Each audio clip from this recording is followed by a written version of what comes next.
मुल्ला नसरुद्दीन के चंद छोटे किस्से। एक दिन मुल्ला नसरुद्दीन अपने गधे पर बैठकर किसी दूसरे शहर से अपने गांव आया। लोगों ने उसे रोककर कहा, मुल्ला तुम अपने गधे पर सामने पीठ करके क्यों बैठे हो? मुल्ला ने कहा, मैं ये जानता हूँ कि मैं कहाँ जा रहा हूँ, लेकिन मैं ये देखना चाहता हूँ कि मैं कहाँ से आ रहा हूँ। उसी शाम मुल्ला रसोई में कुछ बना रहा था। वह अपने पड़ोसी के पास गया और उससे एक बर्तन मांगा और वादा किया कि अगली सुबह उसे वह बर्तन लौटा देगा। अगले दिन मुल्ला पड़ोसी के घर बर्तन लौटाने के लिए गया।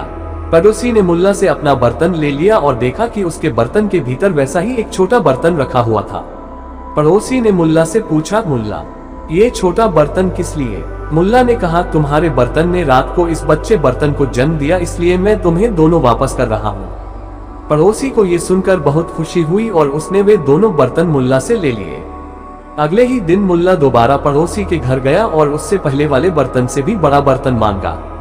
पड़ोसी ने खुशी खुशी उसे बड़ा बर्तन दे दिया और अगले दिन का इंतजार करने लगा।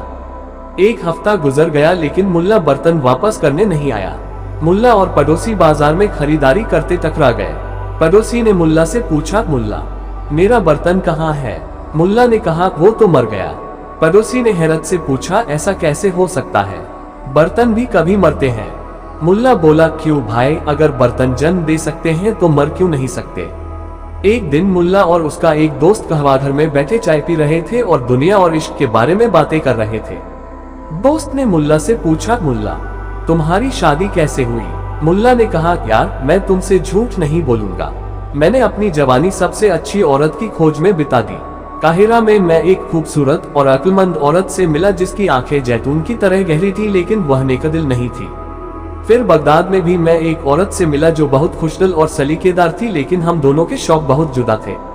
एक के बाद दूसरी ऐसी कई औरतों से मैं मिला लेकिन हर किसी में कोई न कोई कमी पाता था। और फिर एक दिन मुझे वह मिली जिसकी मुझे तलाश थी।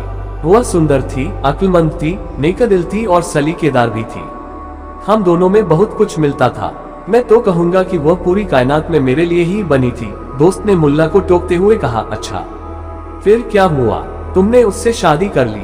मुल्ला ने ख्यालों में खोए हुए चाय की एक चुस्की ली और कहा, नहीं दोस्त, वो तो दुनिया के सबसे अच्छे आदमी की तलाश में थी। एक दिन मुल्ला बाजार गया और उसने एक इश्तेहार लगाया जिस पर लिखा था, जिसने भी मेरा गधा चुराया है वो मुझे उसे लौटा दे, मैं उसे वह गधा इनाम में दे दूंगा। नसरुद्दीन, लोगों ने इश्तेहार पढ़कर कहा, ऐसी बात का क्या मतलब है? क्या तुम्हारा दिमाग फिर गया है? दुनिया में दो ही तरह के तोहफे सबसे अच्छे होते हैं। मुल्ला ने कहा, पहला तो है अपनी खोई हुई सबसे प्यारी चीज को वापस पा लेना और दूसरा है अपनी सबसे प्यारी चीज को ही किसी को दे देना।